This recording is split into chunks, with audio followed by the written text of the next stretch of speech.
하나님 말씀은 열왕기하 13장 전장인데 9절까지만 읽겠습니다. 유다의 왕 아하시아의 아들 요아스의 제23년에 예후의 아들 요아스가 사마리아에서 이스라엘 왕이 되어 17년간 다스리며 여호와 보시기에 악을 행하여 이스라엘에게 범죄하게 한 느밧의 아들 여로보암의 죄를 따라가고 거기서 떠나지 아니하였으므로 여호와께서 이스라엘에게 노하사 늘 아람 왕 하사엘의 손과 그의 아들 베나닷의 손에 넘기셨더니 아람 왕이 이스라엘을 학대함으로 요아스가 여호와께 간구하며 여호와께서 들으셨으니 이는 그들이 학대받음을 보았습니다. 여호와께서 이에 구원자를 이스라엘에게 주시매 이스라엘 자손이 아람 사람의 손에서 벗어나 전과 같이 자기 장막에 거하였으나 그들이 이스라엘에게 범죄하게 한 여로보암의 집의 죄에서 떠나지 아니하고 그 안에서 따라 행하며 또 사마리아의 아세라 목상을 그냥 두었더라. 아람 왕이 요아스의 백성을 멸절하여 타작마당에 티끌같이 되게 하고 마병 50명과 병거 10대와 보병 10,000명 외에는 요아스에게 남겨두지 아니하였더라. 요아스의 남은 사적과 행한 모든 일과 그의 업적은 이스라엘 왕 역대 지략에 기록되지 아니하였느냐. 요아스가 그의 조상들과 함께 자매 사마리아에 장사되고 그 아들 요아스가 대신하여 왕이 되니라. 아멘. 마이클 오이젠이라는 사람이 찾는 책 중에 보면 내 몸 설명서라는 그런 책이 있습니다. 거기 보면 그 내용이 뭐냐면은 건강은 운명이 아니다 선택이다. 운명이 아니라 선택이다. 그런 말이 있습니다. 의사가 심장병을 예방해 줄 수가 없다. 왜냐하면 점심때 실컷 먹고 나서 또 튀김을 또 자기가 먹게 될 때 그런 몸에 일어나는 이러한 부작용에 대해서 의사가 따라다니면서 할 수가 없으니까 결과적으로 자기가 정해야 되는 것이라. 그래서 건강을 좌우할 수 있는 것은 오직 자신뿐인 것이라. 그렇게 이야기했습니다. 그리고 1900년도에는 인간의 평균 수명이 40세였다고 합니다. 그런데 지금 현재 사람들마다 다 틀리겠지만 한국 사람들로 따질 때는 기대 수명이 남자는 90이고 여자는 95세 그렇게 기대 수명을 하고 있답니다. 그런데 이렇게 오래 살기 위해서 반드시 지켜야 될 것이 5가지인데 첫 번째가 혈압 조절이 되어야 된다. 물론 나이에 따라서 혈압이 올라가게 되어 있지만 그 책에 나와 있는 것은 보면 115에 76으로 나와 있었습니다. 그리고 두 번째는 금연을 해야 된다. 담배 피워서는 절대 안 된다. 그리고 세 번째가 날마다 30분씩 운동해야 된다. 그리고 네 번째가 다가오는 스트레스에 대해서 조절할 수가 있어야 되고, 그리고 5번째가 적절한 영양 섭취를 해야 된다. 만약 이렇게 이 5가지를 적용하게 될 때에 향후 10년 동안 같은 나이에 있는 사람보다 사망률이 10%에 불과하다. 4개에도 좋다. 그렇게 책에 적혀 있었습니다.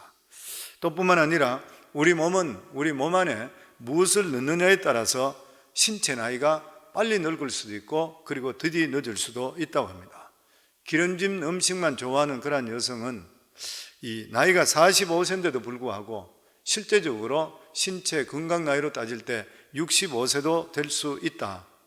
그리고 자기 하는 데 따라서 행동에 따라서 실제적으로 80% 결정되고 유전적인 것은 20%밖에 되지를 않는다. 그렇게 이야기했습니다. 옛날에 그런 말이 있잖아요. 음식 같은 것이 중요하기 때문에 음식으로 고치지 못하면 약으로도 고치지 못한다. 그만큼 중요하다고 하는 것이죠. 사람의 몸에 어떤 근본적으로 이상이 있어서 몸이 아프든지 아니면 피부나 얼굴에 뭐가 난다 이럴 때에 외부적으로 뭔가 치료해서 증세가 없어지지 않는 경우가 많다는 거예요. 그런데 이런 모든 것들은 보면은 몸속에 실제로 안에 자체가 잘못된 것을 고칠 수가 있다고 하는 것이죠. 하나님의 백성들, 신앙도 마찬가지입니다. 하나님의 백성들이 가장 중요한 것이 뭐냐면 외부적으로 드러나는 것보다 내가 하나님과의 관계가 어떤 것인가. 요즘 한국 교회나 이런 데서 총체적으로 지금 문제가 많다고 하는 그런 일 때문에 교회가 개혁되어야 된다 이렇게 이야기들 많이 하고 있습니다. 왜냐하면 성도들이 이분론적인 삶을 살아가기 때문에 그런데 실제적으로 이것을 따지고 돌아가 보면 리더들의 책임인 것이죠. 성도들의 잘못되는 것은 가르치는 사람의 책임입니다. 왜냐하면 성도들은 배운 대로 들은 대로 할 수밖에 없는 것이죠.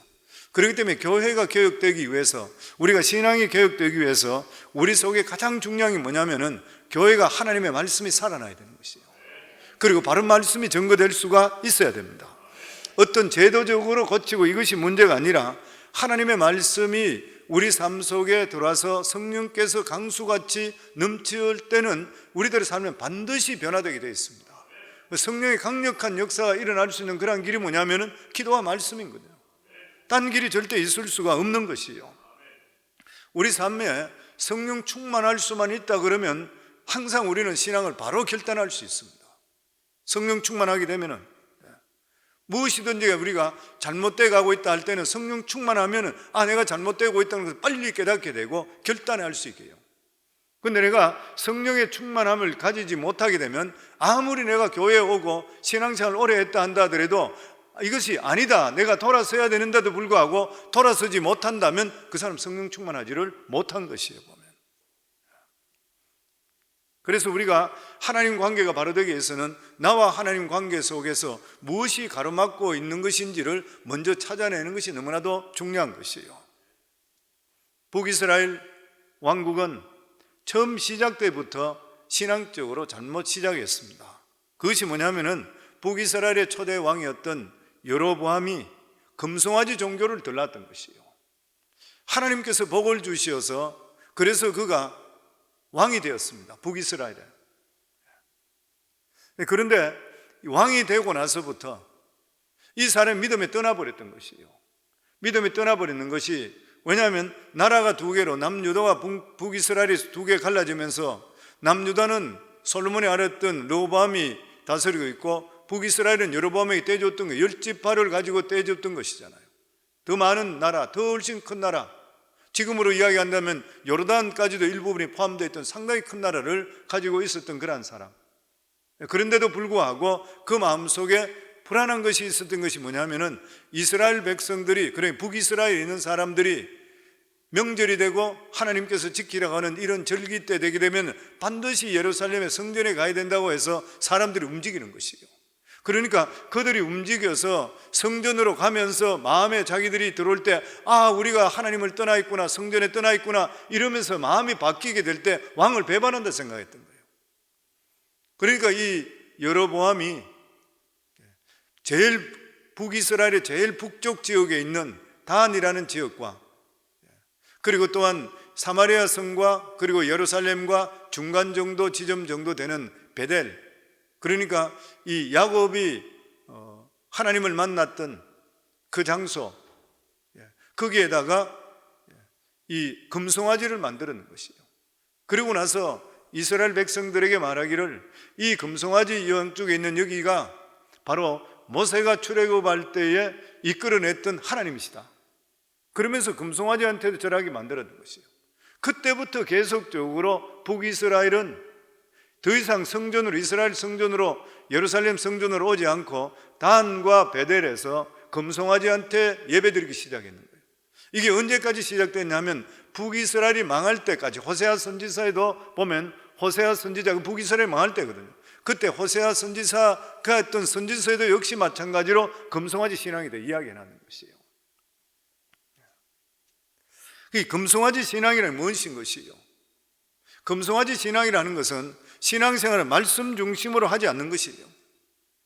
미신적으로 하는 것이고 인본적인 신앙입니다. 금송아지 신앙의 특징이 뭐냐면은 일반 우상을 섬기는 것과 마찬가지로 자기 필요만 구하는 것이에요. 하나님과 교통하는 것이 없고 하나님께서 나를 통해서 하시는 일이 무엇인지, 내가 하나님 말씀 무엇을 지켜야 되는지 이런 교감이 전혀 없는 것이에요. 말씀은 없애버리고 세상의 축복, 인간의 감정만을 앞세워서 하나님 관계를 끊어놓는 것이 금송아지 신앙인 것이에요. 늘 말씀드린 대로 오늘날도 교회 오면서 금송아지 신앙을 가진 사람들이 너무 많이 있다고요. 그게 뭐냐면 교회 와서 하나님과 교감 상태보다 어쨌든 교회 와서 내가 복을 받아야지, 어떤 분은 그런 이야기 하는 분이 있습니다. 교회 와서 요즘 내가 교회 오니까 하나님께서 나에게 복을 주시니까 나에게 헌금 드리고 복을 주시니까 내가 누구한테 잘하고, 그 이야기를 들을 때마다 불편해지기 시작하는 거예요. 물론 하나님께 나오시면 하나님 복을 주는 것이에요. 그렇다면 내가 교회 나올 때에 내 살아가는 삶에 돈이 적게 벌리고 내가 복을 일반 세상적인 복을 받지 못한다 그러면 하나님 안 계시는 것인가요? 우리가 하나님 믿지 않는 것인가요? 아니잖아요. 보면요, 하나님 관계 속에는 하나님과 우리 관계가 이루어지고 인격적인 것이 이루어져야 되는 것이지, 내 필요만 채워준다고 할 때는 그것이 우상이 되어버리는 거예요. 금송아지 신앙이 바로 그것이었었습니다. 사실 이스라엘이 이렇게까지 가게 됐던 가장 악한 왕이었다 이야기하면은 여로보암보다도 아합 왕이었습니다. 그러니까 이 아합 왕 때는 금송아지뿐만 아니라 바알 종교까지 끌어들여서 하나님을 믿는 사람들을 다 죽이려고 했던 것이에요. 그랬을 때 하나님께서는 이 이스라엘을 위해서, 이 이스라엘의 개혁을 위해서 예후라는 사람을 준비했습니다. 예후는 아합의 신하였었죠. 장군이었었죠. 그런데 엘리사를 통해서 기름 부음을 받게 되자마자 왕을 배반하게 되고, 그리고 그리고 왕의 아들들 다 죽여버리고 이스라엘의 왕이 되었습니다. 이 예후는 이스라엘 전체에 있는 바알 신앙의 바알상부터 아세라부터 전 뿌리를 다 뽑았어요. 하나님 축복을 해줬습니다. 그런데 이 사람도 문제가 뭐였었냐면은 금송아지 종교는 없애질 않았어요. 왜냐하면 금송아지 종교를 없애지 않았던 그런 이유가 뭐냐면, 금송아지 종교는 어떤 인본주의적인 것이 들어있어요. 그러니까 믿음 생활하는데 룸을 조금이라도 두는 것이에요. 그러니까 그게 인본주의적으로 볼 때 편하고 좋았던 것이에요. 그대로 두어버렸습니다. 그러고 있을 때에 남유다는 왕이 누가 됐냐면 요아스라는 사람이 왕이 됐죠. 우리가 지난번 때 그 말씀으로 서로 쉐어했듯이 이 요아스는 1살 때 죽게 됐을 때 숨겨놨다가 이 성전 안에서 6년 동안 자랐다가 나중에 왕이 되었던 아달랴로부터 자기 할머니죠. 할머니 통해서 이 아달랴가 왕자들을, 손주들 다 싹쓸이 다 죽일 때 이 아이만 숨겨졌던 아이죠. 그러다가 7살 될 때에 왕이 되었습니다. 이때에 북이스라엘에는 두 왕이 있었어요. 그러니까 아버지 왕과 아들 왕이 있었어요. 그게 누구냐면은 예후의 아들과 손자였었던 요아스와 이름도 똑같은 요아스.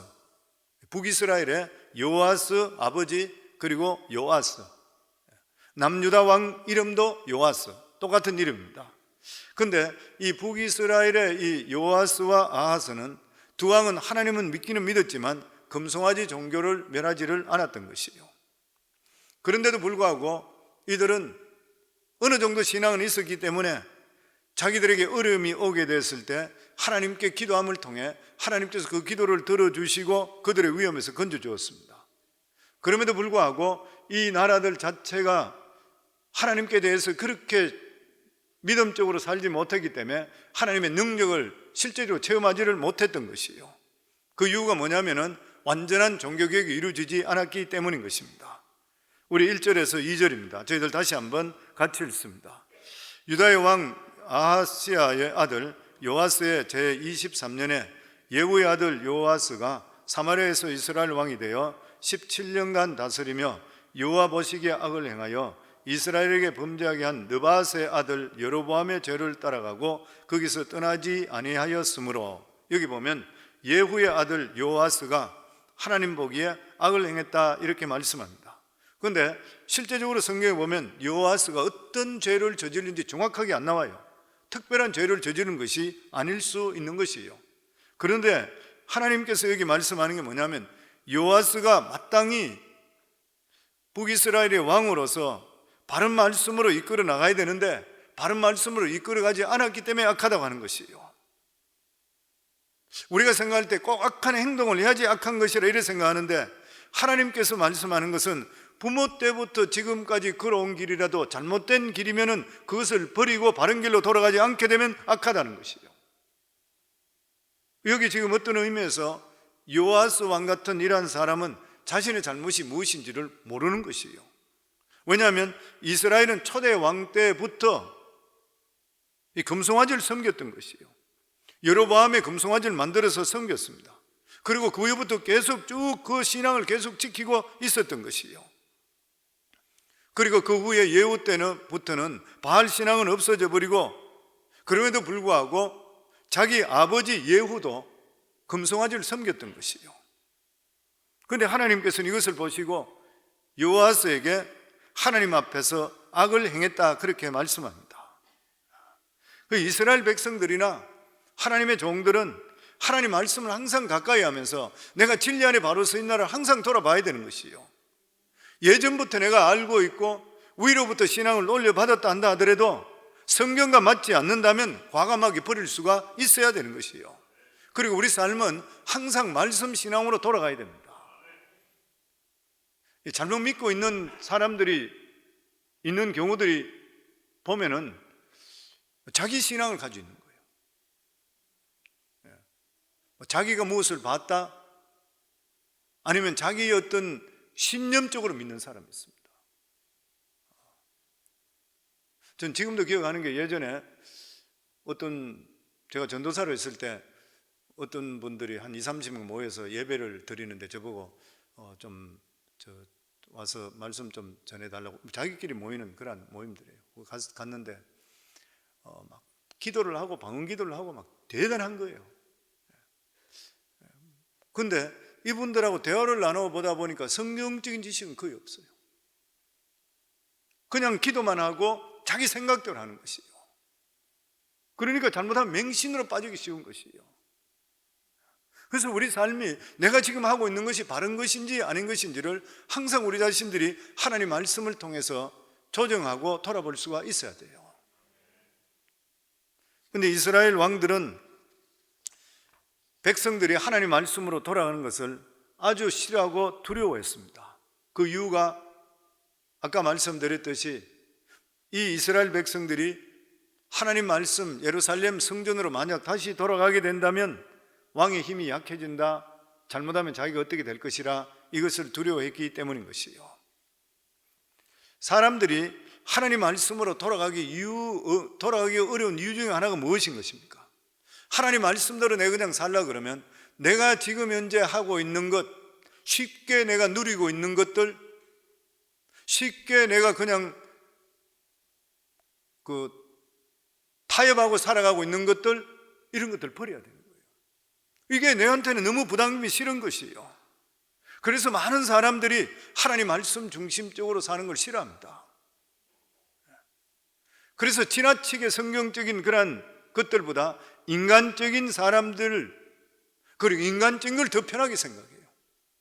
그래서 교회에서도 보면은 하나님 말씀이 내 생각하고 내가 생각하는 이 정도까지 하면 좋겠는데 하나님 말씀이 강하면 불편해 떠나버려요. 이스라엘의 초대 왕이었었던 사울과 그리고 다윗 왕을 비교해 볼 때에 성경은 다윗 왕을 최고 왕으로 그렇게 평가합니다. 훌륭하고 최고 왕이라. 그런데 실제적으로 이스라엘 백성들은 누구를 더 좋아했느냐? 중요학자들이 이야기할 때 사울을 더 좋아했다 그래요. 사울이 훨씬 자기들은 더 편했다 그래요. 왜냐하면 사울은 하나님 말씀보다도 인간적인 방법으로 다스렸기 때문에 그래요. 그러니까 하나님을 알고 있다 한다 하더라도 적당한 신앙생활을 하면서 편하게 살도록 만들어줬대요. 그러나 다윗은 모든 것이 하나님 것이라 생각했어요. 그러니까 하나님 말씀대로 통치하는 것이에요. 인간적인 방법은 다윗에게 통하지를 않았습니다. 다윗은 하나님께 자기에게 베풀어 주셨던 그 은혜를 죽을 때까지 잊지 않았던 그런 사람이에요. 자기를 세워줬던 분도 하나님이시고 자기는 하나의 종이고 목동이지 자기는 아무것도 아닌 자라 생각했어요. 그러니까 하나님께서 다윗을 내 마음에 합한 자라 그러는 거예요. 근데 사울은 어떤 사람이에요? 자기가 왕으로 생각하고 그리고 사람들 마음을 자기가 얻어야 된다 생각했어요. 다윗은 이 백성들이 하나님 것이니까 하나님께 내가 잘해야 된다고 정직하게 바로 서야 된다고 생각했고, 사울은 사람들 기분을 맞춰주기 시작했던 거예요. 틀리는 거예요. 근데 사람들은 그걸 좋아했다는 거예요. 좋아했던 것이요. 압살롬도 마찬가지잖아요. 압살롬도 자기 아버지를 볼 때는 저 아버지는 너무 믿음적이에요. 답답하게 여겨질 때가 있는 것입니다. 그래서 압살롬이 반란을 일으키게 됐을 때에 대부분의 이스라엘이 압살롬과 동조했습니다. 아들에게 동조해버렸습니다. 그래서 압살롬은 이것을 노려서 중간에서 사람들 마음을 얻기를 시작했죠. 이간질하기를 시작해 아버지와 이스라엘 백성 사이에 이간했습니다. 그런데 그 성경을 보고 뭐라고 이야기했냐면 사람의 마음을 도둑질했더라. 도둑질했다 그랬습니다. 다시 이야기하면 다윗에 속해진 양을 도둑질해버립니다. 하나님 관계에서 도둑질해버렸습니다. 성도님, 우리가 항상 명심해야 될 것이 뭐냐면은 신앙생활하면서 내 주위에 있는 사람들이 교회로 더욱더 가까이 가려고 하는 것을 싫어해서 마음을 떨어지게 만들면 그 사람 마음을 도둑질하는 겁니다. 교회 다니면서 담임 목회자와 가까워지는 것을 싫어해서 방해하는 것, 그 사람 마음 도둑질하는 겁니다. 교회는 목회자와 가까워야 돼요. 거북스럽더라도 가까우셔야 돼요. 말씀 전하고 하나님 말씀 온전히 전하고 이러면 나한테 부담이 스럽다 하더라도 담임 목회자의 설교나 말씀에 가까이 오는 데서 멀어지게 되면 반드시 사단이 틈타게 되어 있습니다. 거기에 못 다니게 돼요. 근데 이런 것들을 이간한다고 하는 것은 마음을 도둑질 시키는 거거든요. 양도둑질 하는 것이고, 하나님 어떻게 기뻐하겠어요? 절대로 기뻐할 수가 없는 것이죠, 보면.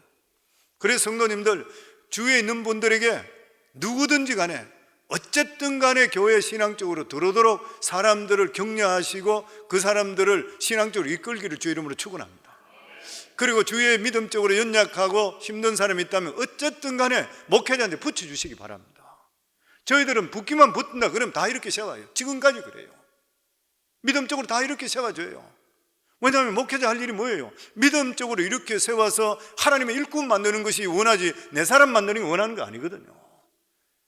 왜냐하면 그 사람이 셀프 서바이브 할 수 있어야 되고 하나님께 귀하게 쓰임받는 것이 그게 목회자의 목적이 되잖아요. 그러니까 항상 우리가 교회 특별히 중직자들, 목자들 누구든지 간에 항상 교회 중심적으로 들어올 수 있도록 만들고 믿음이 들어올 수 있도록 나한테 좀 덜해도 상관없다고 이렇게 생각하셔야 돼요. 나하고 좀 멀어지더라도 이 사람이 믿음적으로 더 들어오면, 제가 성도님 그런 말씀 드리잖아요. 나한테 잘하려고 그러지 말고 하나님께 좀 잘해보라 그러잖아요. 뭐 나한테도 더 잘하면 좋겠지만 두 개를 따진다면 그런 것이에요. 항상 보면 이 사람이 하나님께 잘하는가 이걸 따질 수 있어야 돼요. 그러면 그 사람 하나님 찾아서 반드시 복 주시게 되어 있습니다. 교회 반드시 요긴하게 쓰임받도록 만들어 주시게 되어 있는 것이에요. 그래서 항상 사람들을 대할 때 인본주의적인 인간적으로 생각하시면 크게 못 들었어요. 하나님이 요아스에게 기대하신 것은 기왕 이스라엘 왕이 됐으니까 어중간하게 개혁하려고 흉내내지 말고 철저하게 신앙적인 성경적인 신앙인으로 되기를 원했습니다. 그런데 요아스는 완전히 하나님 말씀의 신앙으로 돌아오지 않고 금송아지 신앙 이것만 돌아갔던 것이에요. 그러자 하나님께서 그를 악하게 보시고 아람의 이 하사엘과 베나닷을 통해서 치셨습니다. 우리 3절에서 4절 말씀입니다. 같이 읽습니다. 여호와께서 이스라엘에게 놓아사 늘 아람 왕 하사엘의 손과 그의 아들 베나닷의 손에 넘기셨더니 아람 왕이 이스라엘을 학대함으로 요아스가 여호와께 간구하며 여호와께서 들으셨으니 이는 그들이 학대받음을 보셨습니다. 적당한 신앙으로서는 하나님의 축복을 받을 수가 없는 것이요. 그래서 이스라엘 백성들은 아람 나라의 지배를 받게 됩니다. 그런데 이렇게 지배를 받으면서도 이 사람들은 자기들이 왜 이러한 고통을 당하는지를 알지를 못했던 것이요. 옛날부터 믿어오는 것을 내가 그냥 그대로 믿고 있는데 왜 하나님께서 나에게 축복을 주지 않는 것인가? 왜 이런 고통이 있는 것인가? 왜 나에게 이런 문제가 계속 생기고 있는 것인가? 이런 의문을 가졌던 것이요. 우리가 평상시에는 인본주의 신앙을 가지고 있는 것이 말씀의 신앙을 가지고 있는 것보다 훨씬 신앙적으로 볼 때 더 성공하는 것 같이 보일 때가 있습니다. 그런데 가장 중요한 것은 뭐냐면 성령의 역사가 나타나지 않아요. 그 사람에게 성령의 역사가 나타나지 않습니다. 심령의 뜨거운 변화가 안 나타나요. 그러니까 바깥에 살아가는 삶에는 경제적으로 더 좋아지고 뭐가 더 환경적으로 좋아질지 모르지만 내 심령은 절대로 기쁨이 없습니다. 그리고 세월이 지나보면, 나중에 지나보면 그 모든 자기가 기뻐했다고 하는 것이 아무것도 아닌 것을 깨닫게 되는 것이죠. 보면. 그래서 결국 여호와서는 이러한 고통이 아람 군대로부터 오게 되었을 때에 하나님께 어려운 문제를 놓고 부르짖고 기도합니다. 그랬더니 하나님께서 그 기도를 들어주시고 구원자를 보내주셔서 어려움에서 건져주셨다 그랬습니다. 5절입니다. 같이 읽습니다. 여호와께서 이에 구원자를 이스라엘에게 주심에 이스라엘 자손이 아람 사람의 손에서 벗어나 전과 같이 자기 장막에 거하였으나, 성경에 보면 구원자가 누군지는 정확하게 나와 있지를 않습니다. 어떤 사람은 아수르 왕일 것이라, 또 어떤 학자가 이야기할 때는 요아스의 아들 요아스일 것이라. 그런데 대부분의 학자들은 이야기할 때에 엘리사일 것이다. 엘리사 선지자, 죽기 전이니까 엘리사 선지자가 어떤 것을 이야기를 줘서 그래서 그것을 통해서 벗어나게 됐을 것이라. 뭐 어쨌든 그러기야 정확한 것은 아니지만 어쨌든 그렇습니다.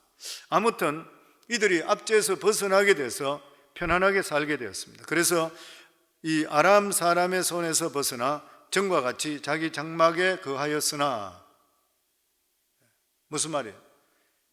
벗어나서 편안하게 살게 됐는데 그 다음 문제가 뭐냐면 편안함이었습니다. 이 사람들이 이러한 어려움을 당하고 하나님께서 구원자를 보내주셔서 자기들에게 삶의 평안이 돌아왔다면 더 철저하게 신앙적으로 살았어야 돼요. 그런데 이스라엘 백성들은 편안해지고 나서부터 기도하지 않고 말씀을 붙들지를 않았던 것이에요. 그랬을 때에 다시 아람 군대가 쳐들어와서 이스라엘을 완전히 박살내버렸습니다. 박살내버렸던 것이에요. 그래서 성경에 보면 근신하려 깨라, 너희 대적 마귀가 사자같이 울며 삼킬 자를 찾는다 그랬어요. 우리가 믿음으로 우리 자신들을 돌아보면서 항상 근신할 수 있는 그런 삶을 살아야 되고, 평안할 때일수록 내 자신의 신앙을 돌아볼 수 있어야 돼요. 이스라엘 백성들을 이렇게 놓치는 건 이것이고, 우리들도 신앙생활할 때 놓치는 것이 항상 이것입니다. 신앙 없는 사람이 누가 있어요? 다 있어요. 그런데 어려움을 당했다가 편해지고 나서부터 내가 편안한 가운데서 더욱더 하나님 붙드느냐? 이스라엘 백성 여기서 또 실패했는 것이에요. 우리 6절에서 7절입니다. 같이 읽습니다. 그들이 이스라엘에게 범죄하게 한 여로보암의 집에 저에서 떠나지 아니하고 그 안에서 따라 행하며 또 사마리아에서 아세라 목장을 그냥 두었더라. 아람 왕이 여호와스의 백성을 멸절하여 타작마담에 티끌같이 되게 하고 마병 50명과 병거 10대와 보병 10,000명 외에는 여호와스에게 남겨두지 아니하였더라. 여호와스는 한 번 기도해서 응답 받는 것까지는 좋은데 그 후에 말씀으로 돌아가지 않으니까 완전히 재앙 만나서 망해버리는 것이에요. 그래서 우리도 신앙생활 제대로 하려고 그러면은 좀 고통이 따르고 좀 내가 힘든 일이 있다 한다 하더라도 완전한 성경 중심적인 속으로 돌아와야지 나중에 멸망하지 않습니다. 이 요아스의 아들 요아스도 아버지와 똑같았습니다. 요아스도 아버지가 아람 군대로부터 망한 것을 봤다면 그 이유가 어디에 있는 것인가 생각해야 되는데 불구하고 알지 못하고 똑같이 금송아지 종교를 채택했습니다. 우리 10절에서 11절입니다. 유다왕 요아스의 제37년에 요아스의 아들 요아스가 사마리아에서 이스라엘 왕이 되어 16년간 다스리며 여호와께서 보시기에 악을 행하여 이스라엘에게 범죄하게 한 느밧의 아들 여로보암의 모든 죄에서 떠나지 아니하고 그 가운데 행하였더라. 물론 요아스 자신도 전혀 악을 저지르다 이렇게 생각하지 않을 수가 있는 것입니다. 그런데 하나님 말씀에서 떠나 있는 모든 것들은 다 악인 것이에요. 그리고 나서 요아스에게 자기가 가장 신뢰했던 선지자 엘리사가 임종을 하게 됩니다. 우리 14절 말씀입니다. 같이 읽습니다. 엘리사가 죽을 병이 들매 이스라엘의 왕 요아스가 그에게 내려와 자기의 얼굴에 눈물을 흘리며 이르되 내 아버지여 내 아버지여 이스라엘의 병거와 마병이여 하매. 그러니까 엘리사가 이 요아스의 아들 요아스 시대에 이제 죽게 되는 것이죠. 위대한 선지자, 이스라엘의 정말 위대한 선지자죠. 엘리야 선지자, 그 다음에 엘리사 선지자. 지금 엘리사 선지자가 죽게 됩니다. 그랬을 때 이 요아스 왕이 엘리사에게 했는 말이 뭐냐면, 내 아버지여, 내 아버지여, 이스라엘의 병거와 마병이여. 그러니까 왕은 엘리사에게 전적으로 의탁했던 사람이에요. 엘리사 상대편의 모든 것들을 다 계략들도 알고 예언하면서 나라를 지켰던 그러한 사람, 선지자로서. 그러니까 이 엘리사가 실제적으로 이스라엘의 병거고 마병인 것이에요. 요아스의 스승이 되고 또한 이스라엘의 힘이 됐던 사람이 바로 엘리사입니다. 위대한 하나님의 종은 대단한 일인 것이죠. 이 엘리사가 이스라엘을 이끌어 나가는 정신이었었고 그리고 국력이었습니다. 그런데 엘리사가 죽게 되었던 것이요. 그랬을 때에 엘리사는 요아스가 왕이 찾아와서 자기 앞에서 막 대성통곡을 하는 것이에요. 아버지, 아버지요, 돌아가시면 어떻게 합니까? 그러니까 엘리사가 이 요아스가 우는 것을 보고 나서 그에게 이 활과 화살을 가져오게 했습니다. 그리고 활을 잡은 요아스의 손을 잡고 기도한 후에 요아스에게 활을 쏘라 그랬습니다. 우리 15절부터 17절입니다. 같이 읽습니다. 엘리사가 그에게 이르되 활과 화살을 가져오소서 하는지라 활과 화살들을 그에게 가져오며 또 이스라엘 왕에게 이르되 왕의 손으로 활을 잡으소서 하며 그가 손으로 잡으니 엘리사가 자기 손을 왕의 손 위에 얹고 이르되 동쪽 창을 여소서 하여 곧 열매 엘리사가 이르되 쏘소서 하는지라 곧 쏘매 엘리사가 이르되 이는 여호와를 위한 구원의 화살 곧 아람에 대한 구원의 화살이 왕이 아람 사람을 멸절하도록 아벡에서 치리라 하니라. 그러니까 북이스라엘에서 아람은 동쪽에 있거든요. 동쪽 창문을 열고 그리고 거기를 쏴라. 그러고 나서 화살을 가지고 바닥을 쳐라 그랬습니다. 이유를 가르쳐 주지 않고 그냥 바닥을 쳐라 그랬습니다. 18절부터 19절입니다. 같이 읽습니다. 또 이르되 화살들을 잡으소서 집어서 또 곧 집어서 엘리사가 또 이스라엘 왕에 이르되 땅을 치소서 하는지라 이에 3번 치고 그친지라 하나님의 사람이 노아 이르되 왕이 6번 칠 것이니이다. 그리하였더라면 왕이 아람을 진멸하기까지 쳤으리이다. 그런즉 이제는 왕이 아람을 3번만 치리이다 하는지라. 요아스가 1번 치고 2번 치고 3번 치고 그냥 툭 놔버렸던 거예요. 그러니까 땅에 쳐라. 그 땅에다 이걸 쳐라 그러니까 왜 쳐야 되는지 정확하게 모르니까 시키니까 근성으로 툭툭툭 치고 툭 던져버렸던 거예요. 그리고 이 벌떡 일어나 버렸습니다. 그랬을 때 병들어 죽어가고 있던 이 엘리사가 갑자기 노발대발하는 것이에요. 노발대발합니다. 왕이여 3번 칠 것이 아니라 5번, 6번 칠 것이지 어떻게 해서 3번만 치고 끝을 내니까. 그러면서 여호와께서 말씀하시기를 이제는 왕이 원수 아람을 3번만 격파하고 그 후에 아람을 통해 오히려 북이스라엘이 격파당한다 그랬는 거예요. 만일 왕이 5번 계속 쳤더라면 여호와께서 아람을 완전히 쳐서 완전히 진멸시킬 것인데 다시는 외환이 다가오지를 않을 것인데 당신이 소홀함을 통해서 결과적으로 3번밖에 이기지 못하고 오히려 그들에게 당하게 된다. 이 예언 끝나자마자 엘리사는 세상을 떠나버렸습니다. 우리는 이 이야기를 통해서 우리 신앙생활에서 하나님의 심각한 계시의 말씀을 우리가 돌아볼 수 있어야 됩니다. 하나님께서 아무리 우리에게 약속해 주시고 계시를 주시고 방향을 제시해 줬다 한다 하더라도 반드시 하나님은 사람을 통해서 역사하십니다. 사람을 통해 역사하는 거예요. 성경이 말씀하시기에 우리에게 우리 온갖 구하는 것이나 생각하는 것에 넘치도록 능히 이루실, 우리 생각하는데 넘치도록 능히 이루실 하나님, 우리 생각을 통해 이루어 주시는 거예요. 또 뿐만 아니라 성경은 말씀하시기를 믿음대로 될지어다 했는 것이 아니라 내 믿음대로 될지어다 그랬습니다. 항상 우리 믿음대로, 그냥 맹목적으로 말씀하지 않았는 것이요. 그렇기 때문에 우리의 믿음, 우리의 신실성, 우리의 충성, 우리의 열심을 통해서 하나님께 역사하시는 것이요. 성도님, 우리의 구원이라고 하는 것은 하나님 무조건적인 은혜입니다. 두말할 필요 없잖아요. 열심히 필요 없어요. 열심히 있다고 꼭 되는 것도 아니고 하나님께 택한 자들 해주세요.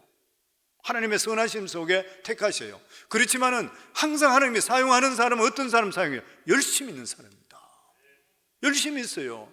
그리고 예수님께서도 너희가 더웁든지 찹든지 둘 중에 하나이라, 내가 너 하는 행동 보니까 너무 미지근해서 입에서 토해내고 싶다 그랬잖아요. 계속 말씀하시는 뭐예요? 신앙생활도 열심을 하셔야 돼요.